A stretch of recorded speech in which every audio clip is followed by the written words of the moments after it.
হরে কৃষ্ণ। শ্রীমদ্ ভগবদ গীতা যথাযথ দ্বিতীয় অধ্যায় সাংখ্যযোগ 17 নম্বর শ্লোক।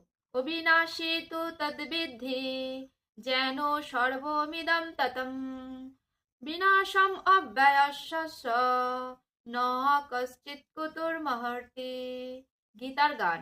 অবিনাশী সেই বুঝো সর্বত্র বিস্তার, যাহার হয় দেহ মহাভার। ক্ষয় ব্যয় নাহি যার, কে মারিতে পারে, অমরের মার কিবা করহ বিচার। অনুবাদ।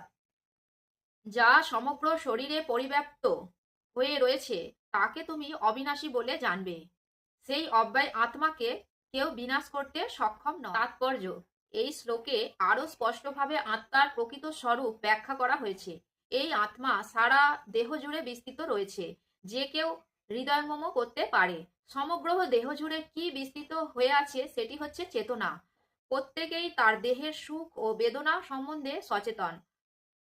চেতনার এই বিস্তার প্রত্যেকের তার নিজের দেহেই সীমাবদ্ধ, কিন্তু একজনের দেহের অনুভূতি অন্য আর কেউ অনুভব করতে পারে না।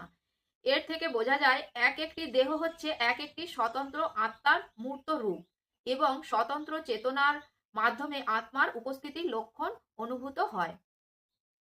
এই আত্মার আয়তন কেশাগ্রের 10 সহস্র ভাগের 1 ভাগের সমান বলে বর্ণনা করা হয়েছে। শ্বেতাসত্তর উপনিষদে প্রতিপন্ন করা হয়েছে, কেশাগ্রকে শতভাগে ভাগ করে তাকে আবার শতভাগে ভাগ করলে তার যে আয়তন হয়, আত্মার আয়তনও ততখানি।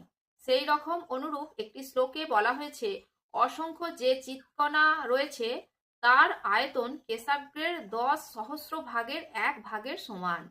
পরমাণু সদৃশ এই আত্মা পঞ্চবিধ বায়ুতে, অর্থাৎ প্রাণ, আপ্রাণ, সমান, ব্যান ও উদ্যান, এই পঞ্চবিধ বায়ুতে ভাসমান থেকে হৃদয়ে অবস্থান করে এবং জীবাত্মার সমগ্র দেহে তার প্রভাব বিস্তার করে। আত্মা যখন এই পঞ্চবিধ জড়বায়ুর কলুষিত প্রভাব থেকে পবিত্র হয়, তখন তার অপ্রাকৃত গুণাবলীর প্রকাশ হয়। আত্মার এই পারমাণবিক চিৎকণাগুলিকে সূর্য কিরণের অণুর সঙ্গে তুলনা করা হয়ে থাকে।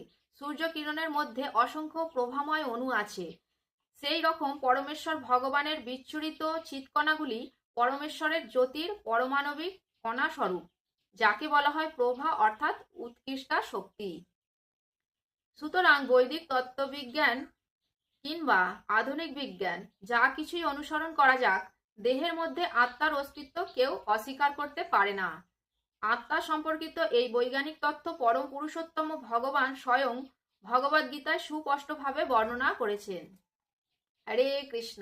জয় জগৎগুরু শিল প্রভুপাদ কি জয়।